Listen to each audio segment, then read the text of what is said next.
Welcome into Steelers Talk Yinzers. My name is Jack Sperry. Today I'm answering your questions. We're recording this during Thursday's live show, and you guys have some really great questions. Chugs has lined up a bunch of great questions for me here. I have not seen them. I can't wait to see them. But before we get into the questions today, do me a favor.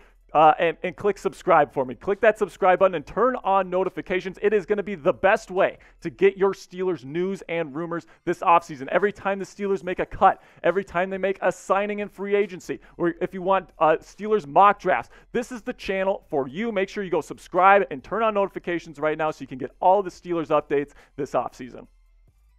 All right, so before we get into the questions here, if you're watching this and it's not Thursday, that means that you're not watching it during the live show. And if that's the case, then you can still send in super thanks. You can still get your question on next week's live show. So this is what you have to do. YouTube has super thanks, and you can donate outside of live shows if you want. All you have to do is press the thanks icon. It looks just like, I can't point my finger, but it looks like that heart with the money sign. And then, of course, we appreciate your support, and every super thanks is going to get a shout out on next week's live show, next mailbag. We really do appreciate everyone that watches the show. All right, guys, so we're going to start here with Not Webb's World, who put in a $2 super chat here and says Emmanuel Forbes or Bryan Bresee. So I'm guessing that this is a scenario in the second round. If I have a choice between Emmanuel Forbes and Bryan Bresee, who am I taking?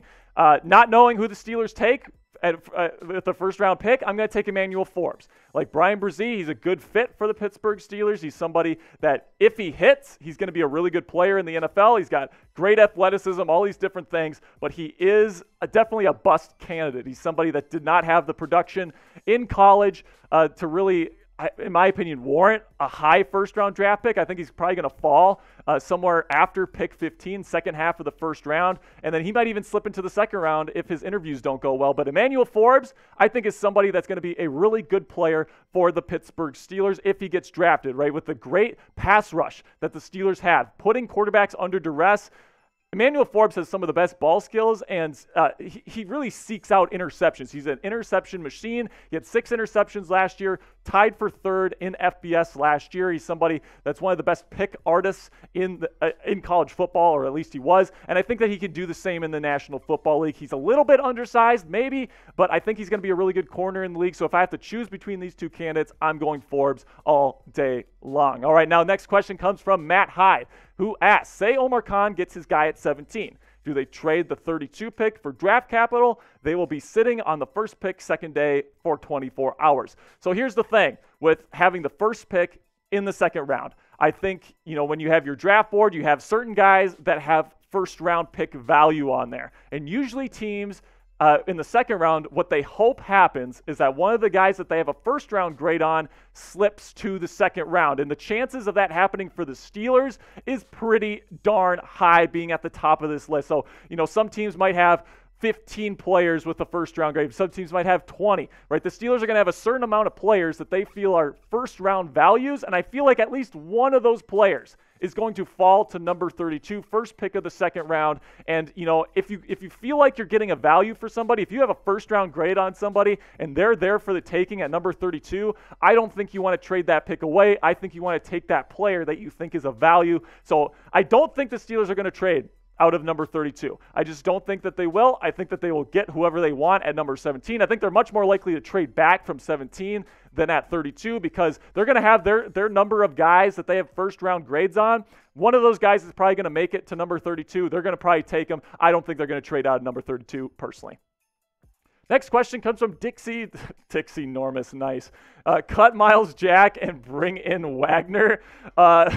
So I'm trying to get over the name here. But yes, I absolutely would cut Myles Jack if it meant that the Steelers could bring in Bobby Wagner. Bobby Wagner he graded as the best linebacker in football last year with the Los Angeles Rams, according to Pro Football Focus. He is somebody that always gets over 100 tackles. I mean, this guy is one of the best players in coverage, one of the best in run coverage. I mean, there's nothing that Bobby Wagner can't do. And then we look at what Myles Jack did last year. It was very disappointing given the amount of money that the organization paid him and then is going to continue to pay him if he stays on the roster. Now, if they don't get Bobby Wagner, I think they should probably keep Myles Jack. But if it means getting Bobby Wagner on the roster, 100% cut Myles Jack. But let me know what you guys think in the comment section right now. Would you take Bobby Wagner or Myles Jack? Type BW for Bobby Wagner or MJ for Myles Jack. This is the pinned comment on today's show. So whenever you get an ad break, go ahead, go into the comment section, find that pinned comment, and answer today's question.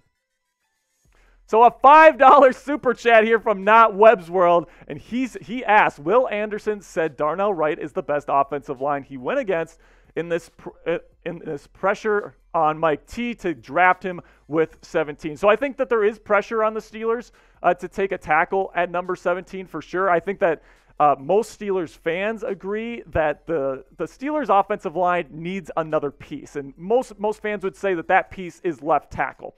Now, is Darnell Wright a left tackle in the National Football League? Personally, I don't think he is. I think he's going to be a right tackle, or I think he's going to be a guard. And according to reports, that's what the Steelers think of him as well. Now, of course, Will Anderson lines up on that right tackle side of the formation, so he's never really had to go up against any of these left tackle prospects in the SEC like a Broderick Jones. So it's very interesting to me that he said Darnell Wright's the best because, I mean, if you look at the SEC, Darnell Wright was the best right tackle in the SEC. So that doesn't really surprise me at all. So I don't think that there's necessarily pressure to draft Darnell Wright specifically, but the pressure to draft a tackle is definitely there early on in this year's draft.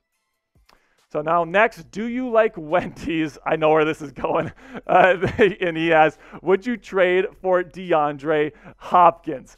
It really does depend on what Deontay Johnson wants, because in order to make a deal for DeAndre Hopkins, in order to make the money work, essentially, you got to send Deontay Johnson to the Cardinals. Now, I know a lot of Steelers fans would be in favor of that. I don't think Deontay wants a trade right now, and I don't think the Steelers want to trade him. DeAndre Hopkins is getting older, whereas you could argue that Deontay Johnson is just entering his prime. I'm not sure if I would make that deal. Honestly, I've said in the past that I would. Combining a guy like Hopkins with George Pickens, I mean, that would be an excellent combination of wide receiver 1 and 2. And maybe I would, in theory, if I were Omar Khan, maybe I'd make a call to the Cardinals to see what they would want for him. But at the end of the day, I just don't think a DeAndre Hopkins trade is going to end up happening.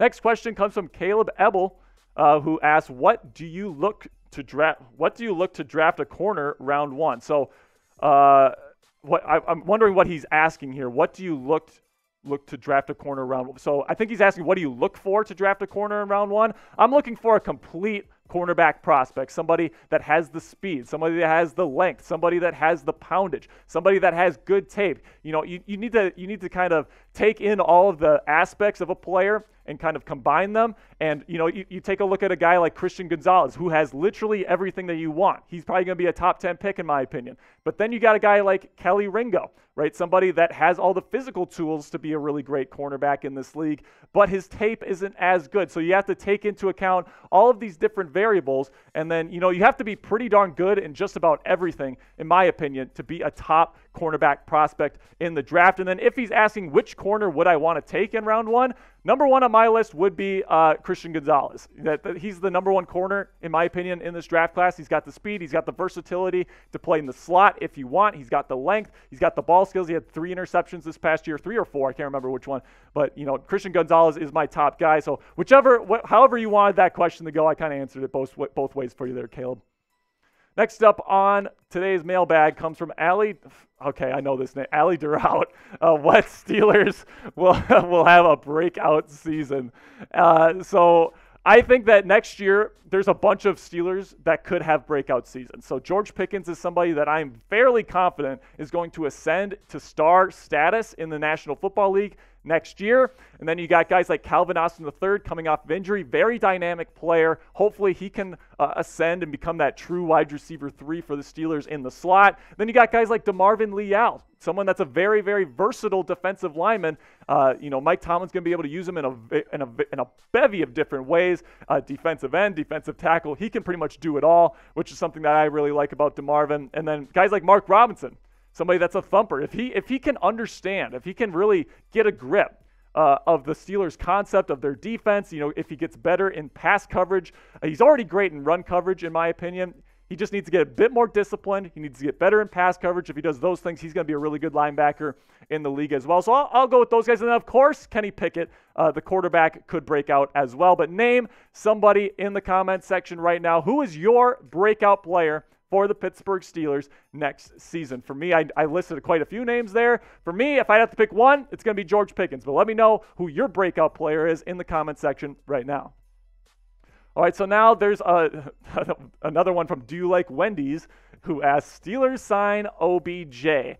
So I don't think this is going to happen. I think Omar Khan, Mike Tomlin, they feel comfortable with their wide receiver room right now. And I think that when you look at free agency, they're not going to try to sign someone to a big contract. And OBJ wants a massive contract. He wants to come in and he wants to get the ball as well. Sharing the ball between Deontay Johnson, George Pickens, and Odell Beckham Jr., that would be one tall task, along with Pat Freiermuth, by the way. That's kind of an impossible task for Kenny Pickett. I don't think the money works. I don't think he's necessarily what the Steelers are looking for. If the Steelers want to add a wide receiver this offseason, and I think they probably might, they're probably going to go get somebody in free agency on a cheap contract, or they're going to go get someone in the draft kind of on day 3, someone like a Xavier Hutchinson from Iowa State that can play kind of like a big slot. I think that would be a good idea, but OBJ is an absolute no for me. Next up comes from Hal Sherwood Lovehead, who says, can Pickett make the year 2 leap? I think he can. Now, it's going to depend on a lot of stuff. It's going to depend on Matt Canada, whether or not he progresses in his scheme from year 1 to year 2 for Kenny Pickett. He did not allow Kenny Pickett to have hot routes last year. Hopefully, he implements that this year, gives him more control of the offense. There's a bunch of different factors, and of course, he needs to get better in a couple of different areas. Deep ball accuracy needs to get better, in my opinion. The accuracy on his deep balls have just been a bit inconsistent, and then also his pocket presence, something that I haven't been a fan of his ever since he was in college. He got better as the season went on, but I need to see more improvement if he's going to make a major year 2 leap. If he makes this leap, the Steelers are going to be pretty darn good. So let me know in the comments section right now, how good will Pickett be next season on the Madden scale? So let's imagine you're playing Madden next season. What is going to be Pickett's overall ranking? Rank it from 1 to 10 or 1 to 100 for me right now. So next question coming in here from DJ KJ, who says, Steelers trade for DeAndre Hopkins, Taylor Lewan, Bobby Wagner, and Jalen Ramsey. If not, who's the best fitting player in the draft or free agency? Steelers would Steelers trade for? So Taylor Lewan is a free agent. The Titans have already released him, so the Steelers could get him in free agency, and same thing with Bobby Wagner as well. The Rams have released him. The only player there the Steelers would have to trade for is DeAndre Hopkins. Like I said before, and Jalen Ramsey, of course. So I don't think a trade is going to happen for the Steelers this offseason. I think that in order to do that, you probably have to get rid of either Deontay Johnson or Alex Highsmith to make the money work. I don't think the Steelers want to trade either of those guys, so I don't think that really the money works out to go get a guy like DeAndre Hopkins or Jalen Ramsey. Great players in their own right. I would really like to see them in black and gold. I just don't think the Steelers' philosophy is going to be trade Alex Highsmith or Deontay Johnson in order to get them. As for Taylor Lewan and Bobby Wagner, very, very real possibilities that they sign as free agents. It's no secret that the Steelers are looking for a left tackle of the future. Now, Lewan is getting older. He's had injuries. Personally, I wouldn't bring him in, but he has said multiple times that he wants to play for the Pittsburgh Steelers and Mike Tomlin. Then Bobby Wagner, somebody that I really want to bring in. If you have to cut Myles Jack to do it, absolutely go ahead and do that. Final question here on today's Steelers Mailbag comes from Dominic Schrader, longtime fan here of the show. Appreciate your support, Dominic, who asks, all players drafted need some work and fine-tuning. Who are the players in this draft that don't? So the players that really don't are the guys that are going to go really, really high. So like Christian Gonzalez, cornerback from Oregon. Number 1 corner, he's got it all. He's going to be ready to play right away. Devin Witherspoon is another cornerback that I really like coming out of Illinois. He's ready to play day 1. Guys like Will Anderson Jr., guys like Jalen Carter. Those guys are finished products. Those guys are ready to go out of the bag day 1 in the National Football League. Same thing with Bryce Young, the quarterback from Alabama. It doesn't really relate to the Steelers because the Steelers aren't taking a quarterback. But, you ask for a couple different players that don't need that kind of fine-tuning. It's going to be the players that are really, really high up in the draft. And then, of course, you sprinkle in some of like the Tyree Wilsons that need a lot of help coming into the league, you know, the kind of athletic freaks. But there are a couple players in this draft class like Gonzalez, like Witherspoon, that are ready to go day one. So I would say those couple players there, Dominic. All right, guys, that'll be it for today's show. Go ahead and follow me on Twitter right now if you haven't already. If you give me a follow at Jack_Sperry, I will give you a shout out on next week's Steelers Live show. I appreciate you, Steeler Nation. I will see you guys tomorrow. Peace.